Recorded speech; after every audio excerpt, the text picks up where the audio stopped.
পর্যাপ্ত পরিমাণে মাছ চাষ হয়, কোটি টাকার মতো খরচ হয়ে যাবে। কোটি টাকা, 1 কোটি টাকা। বাংলাদেশে কিন্তু এখন ইলিশ নয়, জাতীয় মাছ পাঙ্গাস হয়ে গেছে। আসসালামু আলাইকুম, আফিফা এগ্রো আজকে 30 সাল ময়মনসিংহের 30 সালে এসেছে। আমরা সারা বাংলাদেশে যে মাছ খাই, বিশেষ করে পাঙ্গাস মাছটি এই 30 সালে ব্যাপকভাবে উৎপাদন করা হয়। ঘুরতে ঘুরতে আজকে এখানে কয়েকটা পুকুর দেখতে পাচ্ছি, যে এই পুকুরগুলোতে পাঙ্গাস মাছ বিশেষ করে উৎপাদন করা হচ্ছে। বলা চলে যে বাংলাদেশে কিন্তু এখন ইলিশ নয়, জাতীয় মাছ পাঙ্গাস হয়ে গেছে। এটা আমরা এখন অ্যাভেলেবেল পাই এবং স্বাদে গন্ধে সবাই কিন্তু আমরা এটা ভালোবাসি এবং দাম খুবই সস্তা। ইলিশের কিন্তু আপনার নাগাল পাবেন না, কিন্তু পাঙ্গাস আপনি সস্তায় সহজে পাবেন সারা বাংলাদেশে। আমরা আজকে এখানে পাঙ্গাস যারা উৎপাদন করতেছে সেই ভাইদের কাছে আমরা একটু পাঙ্গাস চাষ সম্পর্কে একটু জানবো, কেমন এর উৎপাদন খরচ, এর বাজার কেমন, এই বিষয়গুলো আপনাদের আজকে তুলে ধরার চেষ্টা করব। চলুন আমরা ভাইদের সাথে কথা বলি। আসসালামু আলাইকুম ভাই। ওয়ালাইকুম আসসালাম ভাই। কি করছিলেন? এই তো ভাই পুকুরে হচ্ছে চুন আর হচ্ছে লবণ দেওয়ার জন্য প্রস্তুতি নিচ্ছি। পুকুরে আপনার হচ্ছে গ্যাস হয়ে গেছে আর পানির কালারটা আপনার দেখতেই পাচ্ছেন যে অতিরিক্ত শ্যালো জমে গেছে। কালারটা ক্লিয়ার করার জন্য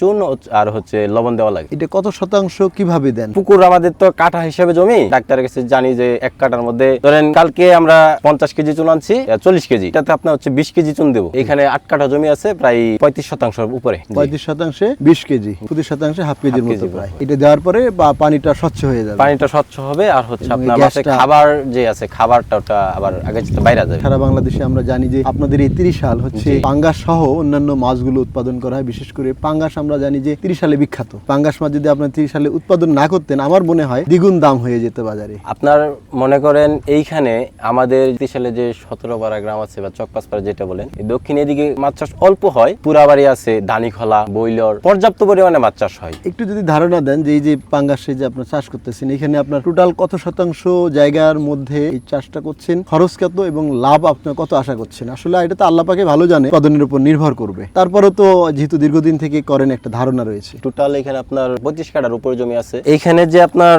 মাছ চাষ আছে, এখানে আপনার প্রায় কোটি টাকার মতো খরচ হয়ে যাবে। কোটি টাকা, 1 কোটি টাকা। খাদ্য বড় আপনার একটা হচ্ছে খাদ্য অতিরিক্ত দাম, খাদ্যর দাম হচ্ছে অতিরিক্ত, ঔষধ দেওয়া লাগে, ঔষধের একটা খরচ আছে, সব মিলিয়ে মানে 1 কোটি টাকার মতো খরচ হয়ে যায়। লাভটা হচ্ছে আপনার মাছের ওয়েট যদি ভালো হয় আর যদি বাজারটা ভালো পাওয়া যায় তাহলে ইনশাল্লাহ ভালো একটা profit তারপরে আনুমানিক কত টাকা বিক্রি হতে পারে? 1 কোটি 20 লাখের মতো হবে। 1 কোটি 20 লাখ টাকা, তাহলে 20 লাখ টাকার মতো প্রফিট থাকবে। এখানে আপনার খরচ আছে, আমরা তো নিজেরা কাজ করতেছি, এখানে আপনার কাজের লোক থাকে, ওদের একটা খরচ ওদের আছে, সব মিলায়। মাসিক প্রায় 15,000 টাকার উপরে দেওয়া লাগে ওদেরকে। 2টা লোক রাখা আছে আরো। এগুলো তো এই 1 কোটি টাকা খরচের মধ্যেই প্রায়। হ্যাঁ, 1 কোটি টাকার ভিতরে। আলহামদুলিল্লাহ। আরেকটা বিষয় হচ্ছে যে আমরা মাছের এজেন্ট, পাঙ্গাস মাছ পুকুর থেকে কিনে আনি, আমরা কিনে আবার টাকা সেল দিই। 30 সাল বাজারে অফিস আছে, অফিসের নাম হচ্ছে হাইদানিস মৎস্য হাউস। আপনি নাম্বারটা তাহলে একটু বলেন কাইন্ডলি, যদি কারো এরকম মাছ পাইকারি হ্যাঁ, যদি কেউ মাছ বিক্রি করতে চায় আশপাশে, অবশ্যই বিক্রি করা অথবা নিতে চায় আপনাদের কাছে, ক্রয় বিক্রয়ের সাথে জড়িত, আমার যে বড় ভাই আছে তার নাম্বারটাই দেই। দেন। উনারা যেহেতু ইনভলভ সবসময় অফিসে থাকে, বলেন আমিও থাকি, নাম্বারটা খুব একটু। কম সময় থাকি আর কি। তো নাম্বারটা বড় ভাইয়ের নাম্বার হচ্ছে 01630772603। দর্শক, যদি কারো মাছ ক্রয় বিক্রয় অর্থাৎ হোলসেল পাইকারি যদি নিতে চান, তাহলে ভাইদের সাথে বিক্রয় করলে ওনারা কিনে নেবেন। আবার যদি হচ্ছে আপনারা এখান থেকে ওনাদের কাছ থেকে হোলসেল নিতে চান, সারা বাংলাদেশে ওনারা এখানে যারা বিক্রি করে থাকেন। আরেকটা বিষয় হচ্ছে যারা আপনার কৃষক আছে, চাষি আছে, ওদেরকে আমরা 1 সপ্তাহের ভিতরে যত টাকার মাছই আনি আমরা টাকা ক্লিয়ার করে দিই। এটা আমাদের একটা অফিসিয়াল রুলস। 1 সপ্তাহের ভিতরে আমরা চেষ্টা করি সবকিছু দেওয়ার জন্য। ইনশাআল্লাহ ভালো থাকবেন। দর্শক, আমরা আসলে ভাইয়ের কাছে গুরুত্বপূর্ণ কিছু তথ্য জানলাম, আপনাদের কাছে সেটা শেয়ার করার চেষ্টা করলাম। আরো এই ধরনের সুন্দর সুন্দর ভিডিও আপনাদের সাথে আমরা শেয়ার করার চেষ্টা করব। আফিফা এগ্রোর সাথে থাকবেন, আমরা রয়েছি আপনার সাথে। ভালো থাকবেন, আল্লাহ হাফেজ।